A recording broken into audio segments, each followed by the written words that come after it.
线上的家人朋友们平安，我是梦幻厨房在我家的 Vivian。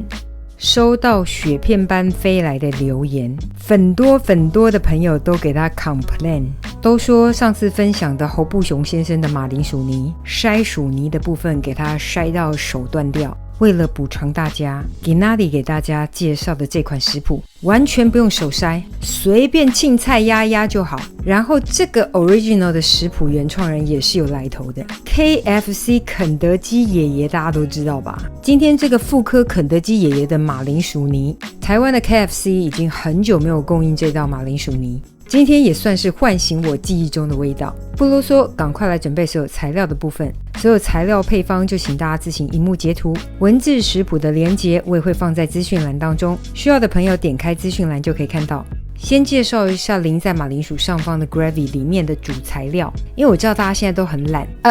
不是懒，是求快速跟方便，因为主夫主妇们太忙碌了，没有办法慢慢的炒奶油面粉加熬高汤，所以我们要用最快速的方法来做出 gravy， 而且味道要给它非常的像。在我试了111种调味料之后，终于找到这个是最像的，就是康宝的鲜鸡汁。这个网路找一下找得到，嫌这个调味料不健康的朋友，那你看看就好。真的没有这个鲜鸡精的朋友没关系，你用李锦记旧装的蚝油取代鲜鸡精的部分，大概可以勉强复刻出80%。我们先来把马铃薯去皮，我用台湾本产的马铃薯，效果已经不错了。如果你要更香的话，可以选褐皮的马铃薯。去皮的马铃薯我们给它泡个凉水，主要是避免马铃薯氧化发黑，然后也可以去除多余的淀粉。马铃薯本人也觉得很开心，凉爽。把泡过水心情很好的马铃薯本人呢切成块状，想切成薄片用水蒸也是可以，但用水煮的方式呢口感确实比较松一些，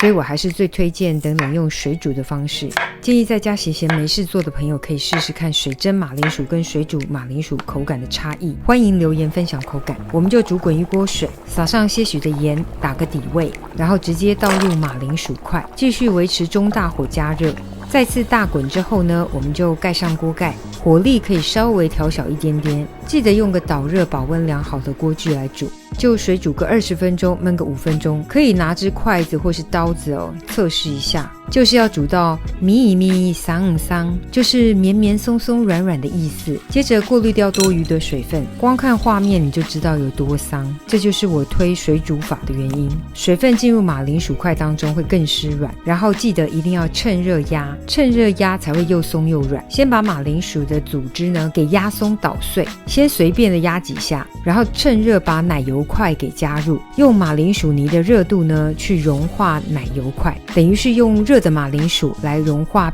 冰或冷的奶油，也就是奶油呢从冰箱取出，可以稍微的回温，但是不要融化。如果奶油融化了再加入会整体比较腻口。简单的说就是直接加入块状的奶油就对了，让马铃薯本身的热来融化奶油。我给的奶油分量呢其实算是蛮保守的，你想要再加更多都可以。接着再加入温热的鲜奶，喜欢奶味重的甚至可以加入鲜奶油。建议第一次可以先做一次我的配方之后想要哪一个多哪一个少就再微调咯。接着加入些许的黑胡椒粉，这个加多加少就完全看自己。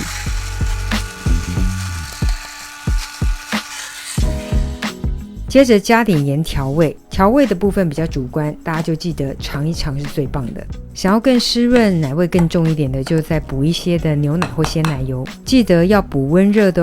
我自己是觉得我给的这个配方比例我是觉得满意的，吃起来的感觉就是光吃就好好吃。接着我们准备一个小碗，然后铺上保鲜膜，主要就是要用这个小碗来当模型，因为马铃薯泥很粘黏，所以一定要这个保鲜膜，等等才会比较好脱模。如果你有其他喜欢的模具，当然也是可以。把马铃薯泥填满，接着就可以准备倒扣在盘子里，好像在帮马铃薯泥揭开头纱一样，然后粗糙的地方再刮平一下，给它碎当当，这样颜值就给它高很多了。也很适合用大的冰淇淋勺，直接一个人就是一球，很方便。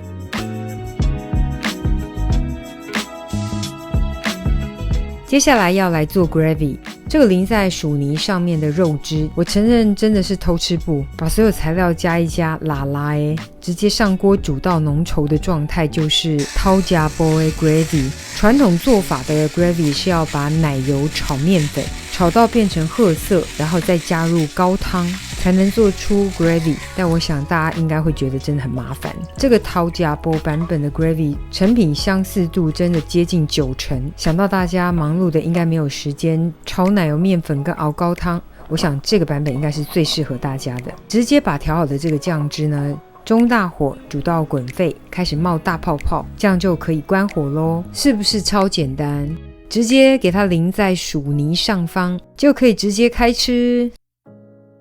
超简单的 KFC 肯德基爷爷的薯泥，等你交作业咯。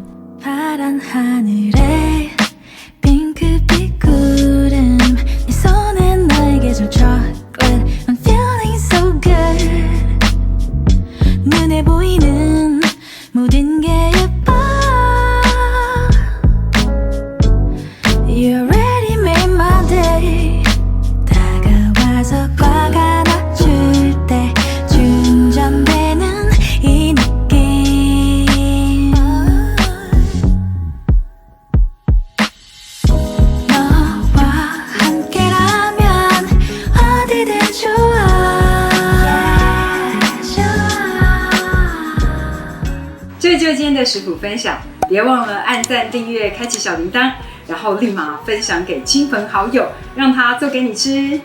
耶稣爱你，我也爱你，我们下次见，拜拜。